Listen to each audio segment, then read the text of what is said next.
Okay guys, welcome to Module 6. We're going to talk about the power of stories. This is probably one of the most important modules in this course. Obviously, we went over the background of your introduction, pictures, how to set up your pictures, how to rate your pictures, how to edit your pictures. Now we're getting into the stuff that's actually going to make your profile stand out. All right, so I'm going to turn it over to Fresh because this is expertise right here.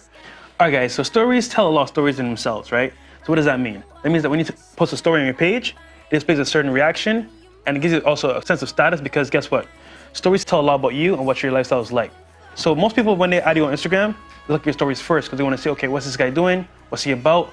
Stuff like that. You want to get X back? Post stories. You want to get react to you? Post stories. It's kind of like you're giving out a response to get a response back, if that makes sense. So in this case, stories like you being at a nice party, you being out on a yacht, you being out with friends, displays a level of lifestyle that is a quick capture of your life in like maybe 10 seconds or less. So very important, stories give you that DHV, and when it's used properly, you can create any type of like a reaction you want. For example, right? Let's say you had X in your life, you're doing really bad, you were in a bad spot, and you wanted to like kind of like show her your lifestyle without talking to her. Easy peasy.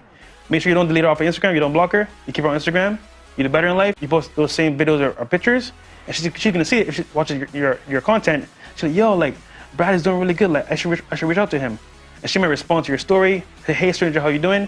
And off rip, having a good story set up made her respond to you and react. Use it in that sense to kind of like get reactions and use it properly when you use stories. And let me tell you guys the cold hard truth here. Quite frankly, I'm gonna tell you guys straight. Women are pussies, and they're never gonna actually overtly hit on you, okay? They're always gonna do it covertly, right? Because the thing is that women don't wanna actually get rejected by men. You know, they're the ones that usually do the sexual selection. So when they put themselves in a vulnerable position where they're actually hitting on you, they're always gonna do it in a fashion where they have one foot in, one foot out, because women don't really want to feel the pain of rejection. So what they'll do is they'll respond to your story with maybe a winky, a like, they'll say, oh my God, this looks so cool or whatever. She's basically trying to reinitiate conversation. There's two ways you can go about it. If you like the girl, respond and go ahead and start the conversation, right? Because quite frankly, you're still gonna have to dictate the conversation to make it go the way that you want, because you can't depend on her to lead the conversation. Or B, you can just leave her on scene and not respond. Or C, if it's a chick that gave you a hard time, you could be like me and say, why are you DMing me? Don't do that. That's me being funny. But like, I like to, I'm the equalizer. I'm petty sometimes. But anyway, the point is, guys, is that women are always going to covertly open you through social media, okay? Whether it's through hard eyes, a like, a comment, a compliment. Oh my God, that looks so cool. That typically means talk to me, essentially, right? Because if she ain't like you, she wouldn't comment. Trust me, she would not comment whatsoever. So you got to understand that these are subtle cues that a woman probably wants you to initiate conversation with her through social media. But the only way you're going to get this is your story's got to be on point and convey certain characteristics about you that are attractive. So I have a saying, right? If she reacts to your story, she wants you to react to her. Set up the date from there. Say, hey, how you doing? Whatever. I want to see you. Set up the date. Because guess what? She wants you to react to her because she's reacting to your story. And once again, guys, as well, with stories, you want to be able to show high value. So I have some examples here that you can follow. Like I said before, it's like a list of things you can do to show DHV. Let's say you're at a house party, do a video at a house party. Let's say you're at a nice pool, a nice location, nice hotel, do a video of that. Or maybe a picture by the pool. Let's say you're out and about with friends having a good dinner, showcase that as well. You kind of want to show stuff that see yourself being a part of. Same litmus test as we did with pictures. If she can envision herself in your story when you're taking it, then it's probably a good story. Right. So you're on a boat, you're on a plane, you know, first class, whatever it may be, little subtle DHVs like that. You're in a store, a high-end shop, store, shopping, whatever it may be, right? Getting something nice, you're about to buy a Rolex or something like that. Definitely document that, okay? Now, am I gonna sit here and tell you guys, go in the Gucci store and pretend you're gonna buy a bunch of Gucci stuff? No. Nah, bro, don't do that. If that's not what you do, if that's not what you do, then don't do it. You know, it needs to be, like we always say, congruency overrides everything else. Now, if you're a boring dude, then you got to find some stuff about yourself that you enjoy that you can showcase that makes you more attractive. Let's say you're a musician, you like to play, you play in a band. Use that. Have someone take stories of you playing your instrument, or take professional photos of you playing your set instrument that puts you in a good light.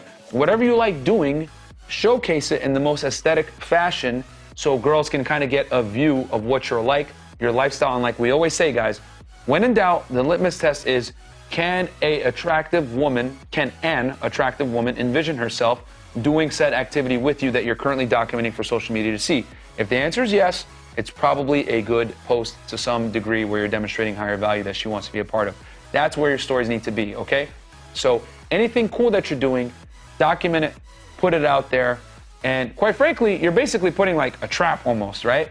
And then girls are gonna respond to that. Like we always say, girls thirst trap with their pictures, right? Showing their body, their bikini, whatever it is. You're gonna thirst trap with your lifestyle. That's how you compete as a man in the digital modern age. And guys, second part is gonna be highlights, right? So for example, stories disappear after 24 hours, as we know. However, highlights stay forever. So basically, you're just capturing a story that you like or you wanna show to everyone on your page and putting it at the bottom of your bio where they can see it. So you should have max on your highlights, at least 5. So I mean 5 different categories for your highlights. So you have lifestyle, travel, maybe gym if you go to gym, let's say you're a boxer, boxing, or you're a gamer. Whatever it may be, you want to have 5 categories. Because 5 categories cover the page and they don't go to your... Yeah, because people are lazy, they ain't gonna want to scroll. Yeah, they don't want to scroll. So for the most part, have 5 max, and each category is gonna be specific, travel, lifestyle, dating, whatever it might be. Now, in this sense, take the best highlights that you have, the best stories that you have, and put in highlights. Don't just take the random stories like you at the pub, just like showing some drinks. No. Make sure it's good stuff that people want to see for a long period of time. 2 that I recommend that's like mandatory is travel and lifestyle. You need to put stories of yourself. If you're in a foreign country, whatever, put the little flag of where the country is and like you doing something cool in said country. Oh, Paris, and then you're at the Eiffel Tower with a little flag there, like, you know, you doing something cool or you right there. You know, you're on a mountaintop in another country. So travel and lifestyle are 2 ones that are like gonna be really money for you. Lifestyle, you could document yourself, like do it at parties, on boats, on airplanes, right? First class, whatever it may be, buying higher end items. You know, these are all things that are going to make you look very attractive and is going to attract women to your profile. Quite frankly, again, I want you guys to understand this. Women thirst trap with their bodies, men thirst trap with their lifestyle. Now, but with that said, don't be out here frauding it, right? You're in a Gucci store and you ain't buying nothing in there, you know? You need to be congruent with who you are. So if your lifestyle is not that high-end fashion life, right? Which, you know, I'm not even about that. You could do something else. For me, I would put like myself working out in the gym, eating healthy. Maybe if I buy some new gym gear, I'd show that off. Maybe I'd show like my balcony view here in Miami, whatever it may be. Like you want to show your lifestyle, like a day-to-day, but like highlights of it that makes you look cool. That again, litmus test, would the girl want to be with you when you're doing said activity? The answer is yes, it's probably a good story. And for example, you might just be walking your dog in a nice area. That's a good hack right there. Guys, do what you can do. Don't try to fake it or force it. Yeah, don't fake. Just do what you can do, guys. Let's say you're a boxer and you box all the time in the gym. Get a story of you boxing in the gym. That's DHV right there. Whatever it may be that you do, focus on that, all right? Yep. Own it and make it cool. Simple as that, guys. Stories say a lot about you without you having to say a thing. And if you do this right, just like we talk about passive income, making money while you sleep, this is passive demonstrations of higher value, being more attractive to women while you sleep. A girl that was on the fence with you before may look at your stories and that'll turn her into saying, okay, you know what, I could go out with this guy. And I can tell you how many times, guys, I got curved at the beginning, but then when they saw my stories over time, they're like, yo, this guy's pretty cool, let me hit him up. And then we were on a date. So it happens like that, you know? Girls need a lot of cosigns, guys, to go out with you. A lot, especially in this day and age, right? She's gonna need her friends to see social proof. She's gonna need to see social proof. She's gonna need to see your lifestyle. Like the reality, guys, is women have so many options nowadays with Instagram, online dating, sugar sites, all this other stuff that you need to be at the top of the hierarchy to get a girl's attention nowadays. And you do that through passively demonstrating higher value through what? Your business card, which is your Instagram and your social media in general. So if she can constantly see you on her feed doing cool things, you're going to, let's say she had low attraction for you before, you're going to slowly build attraction simply by what you're doing. And then at some point, like I told you guys before, she's gonna covertly hit you up with them smiley eyes or whatever, right? Hard eyes. And hard eyes, whatever it is. And then you're gonna, you'll be able to make the move and then, set up the date from there. So yeah, guys.